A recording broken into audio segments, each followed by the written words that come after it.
आपके ऊपर बराबर इल्ज़ामात लगाए गए कि आप जो है गुंडा हैं या माफिया हैं या फिर दबंग हैं या फिर लोगों को डरा के धमका के जो है अपने बस में करते हैं या फिर लोगों को जो है किसी के साथ चलने नहीं देते हैं। यह बात कितनी हद तक सच है? अगर कोई ऐसा होता तो कोई ये बात नहीं थी।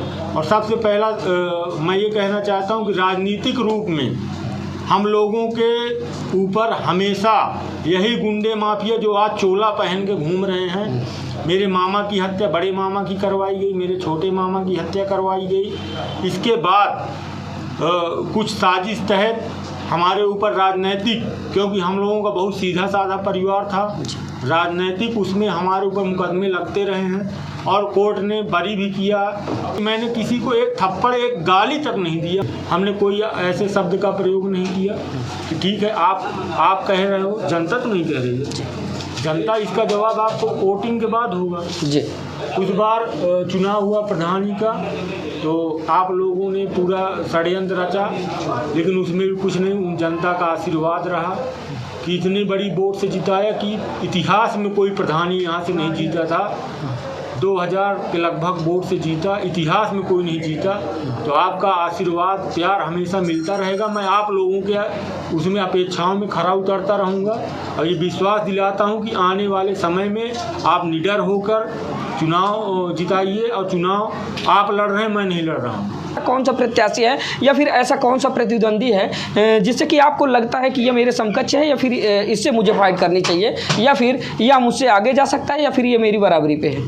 तो आज हम पुनः नगर पंचायत मऊ में मौजूद हैं। तो आज हमारे साथ भाजपा समर्थित प्रत्याशी होंगे जिनसे हम आप लोगों को मिलाने का काम करेंगे और जानेंगे उनका हाल माहौल कि इस वक्त चल रहे नगर निकाय चुनाव के महापर्व में कितने लोग डुबकी लगा रहे हैं और किसको कितना लाभ मिलने वाला है, और इस वक्त जो जनता की सिंपैथी है सबसे ज़्यादा किसकी तरफ जा रही है, या फिर कौन ऐसा प्रत्याशी होगा जो ज़्यादा से ज़्यादा जनता को अपनी ओर आकर्षित कर पाएगा। तो बहुत सारी बातें हैं जिसको जो है हम आप लोगों के साथ साझा करना चाहेंगे। तो आती कुछ तीखे सवाल होंगे सर, तो क्या आप जवाब देने के लिए तैयार हैं?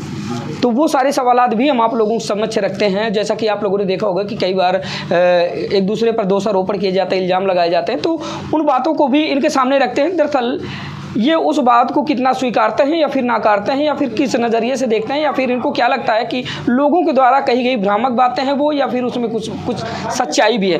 तो जैसा कि आप देख पा रहे होंगे कि चुनावी माहौल चाहे छोटा हो या बड़ा, फिर प्रतिद्वंदी जो होते हैं, जो प्रत्याशी होते हैं, तो एक दूसरे को नीचा दिखाने के लिए या फिर एक दूसरे को पीछे करने के लिए होड़ सी लग जाती है, उसमें लोग किसी भी तरह कोई कसर नहीं लगाते हैं।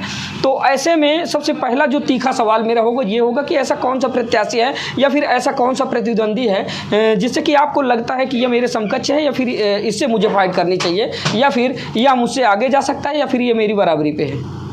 मैंने आज तक किसी का नाम ही नहीं लिया, ना कोई फाइट में है जी। ये जनता का आशीर्वाद है। जनता जिसको चाहे धूल में मिला दे जी, जिसको चाहे ऊपर गद्दी में बैठा दे जी। ये जनता का जनादेश है, बिल्कुल, और उनको स्वीकार करना चाहिए। उनके आरोप प्रत्यारोप लगाने से कुछ नहीं होगा जी। वो नए नए समाज सेवी हैं, नए नए लोग उभर के हैं, तो मैं किसी का नाम नहीं जानूँ, उनको लोग बहुत अच्छी तरीके से जानते हैं जी।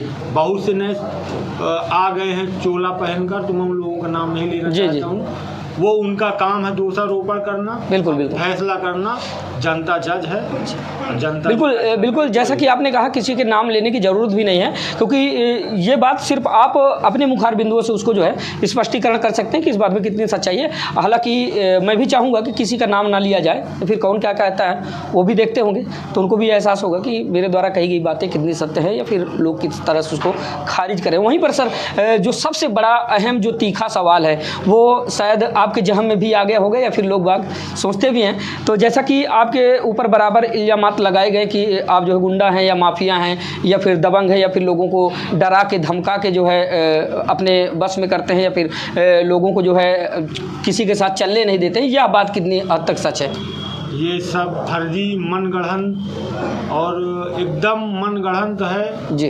क्योंकि हम लोग 25 साल से, मैं जैसे बताया, मेरी माता जी, मेरे पिताजी, मेरा भाई, आप आदमी कई बार धमकाओगे, एक बार, दो बार, 4 बार, कई बार धमकाओगे, बिल्कुल।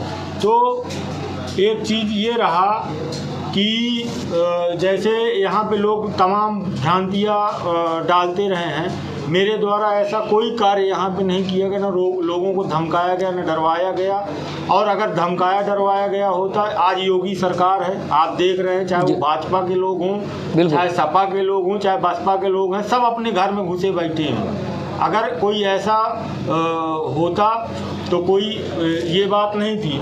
और सबसे पहला मैं ये कहना चाहता हूँ कि राजनीतिक रूप में हम लोगों के ऊपर हमेशा यही गुंडे माफिया जो आज चोला पहन के घूम रहे हैं, मेरे मामा की हत्या, बड़े मामा की करवाई गई, मेरे छोटे मामा की हत्या करवाई गई। इसके बाद कुछ साजिश तहत हमारे ऊपर राजनैतिक, क्योंकि हम लोगों का बहुत सीधा साधा परिवार था, राजनैतिक उसमें हमारे ऊपर मुकदमे लगते रहे हैं और कोर्ट ने बरी भी किया। और इसमें कोई ये नहीं है कि हमने चोरी की, डकैती डाला, अपहरण किया, लूट किया। ये सब जनता के सामने, जो डकैत हैं, चोर हैं, वो भी जनता के सामने हैं। हमको राजनीतिक बस मेरे ननिहाल का कुछ मामला था, मेरे ननिहाल की वजह से उसमें हमारे परिवार को भी लिया गया। तो ये लोग सब जानते कि 5 साल मेरा कैसा गुजरा है। ये लोग जानते कि मैंने किसी को एक थप्पड़, एक गाली तक नहीं दिया मैंने मऊ के अंदर और क्षेत्र के भी अंदर। मैं उन लोगों के साथ लड़ाई लड़ा, उसी का जो मिला मुझको उसी का परिणाम मिला।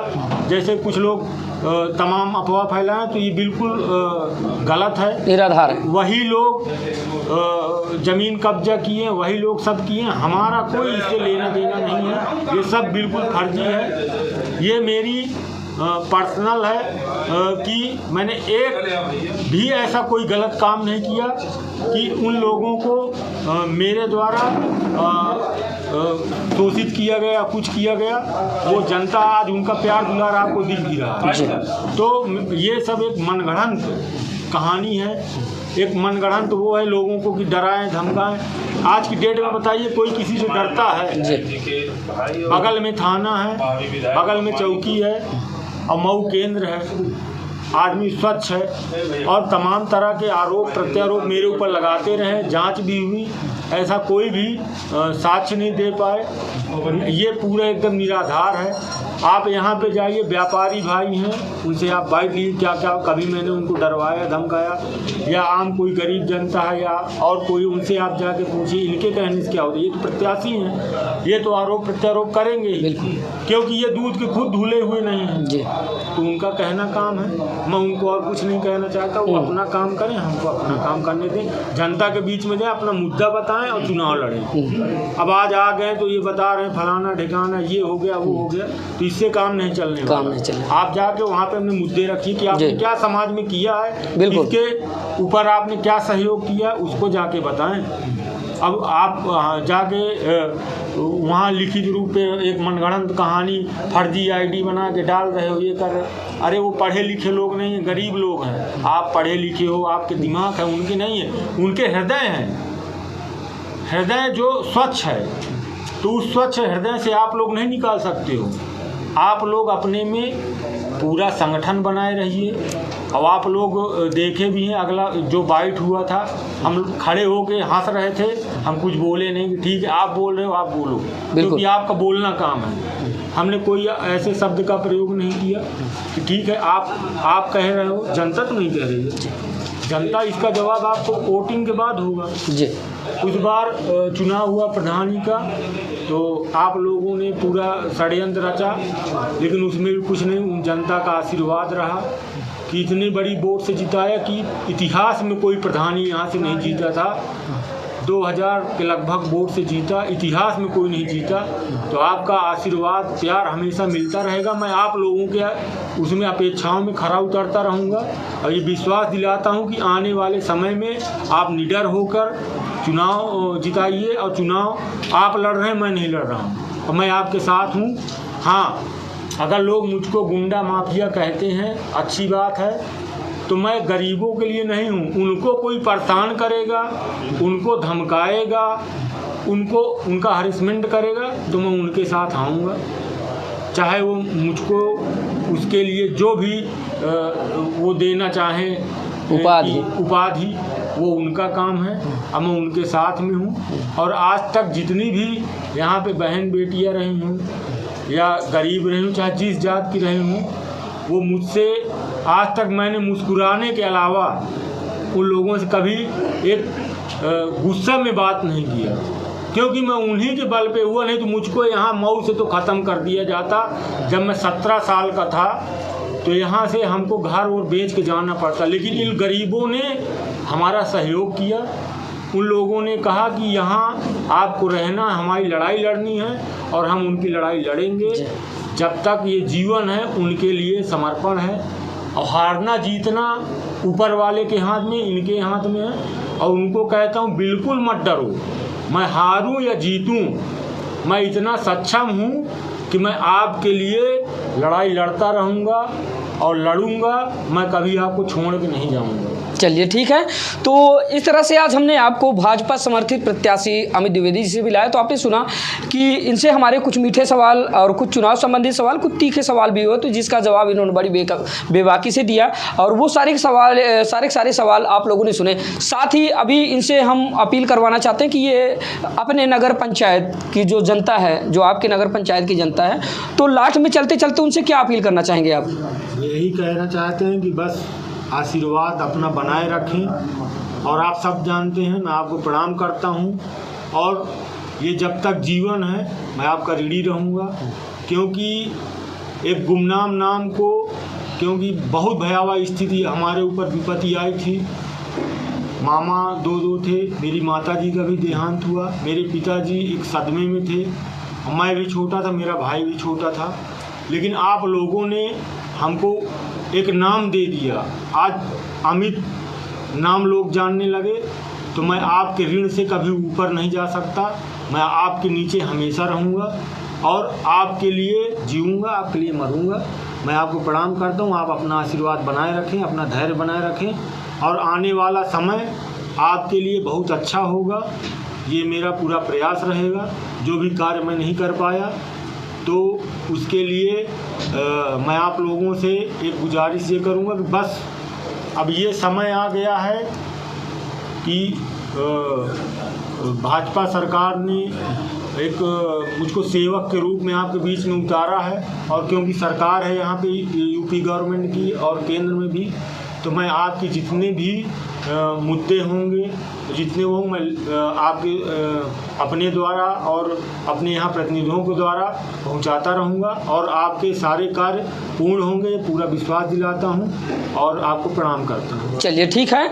तो ये आपने सुना, ये रहे इनके सारे के सारे सवालों के जवाब, जिसका जवाब इन्होंने बड़ी बेबाकी से दिया। तो आशा करता हूँ खबर आप लोगों को पसंद आई होगी। इस तरह की बहुत सारी खबरें देखने के लिए बने हैं हमारे साथ। अपने सहयोगी अंकुर चौधरी के साथ में आर के निषाद, हर खबर आप तक।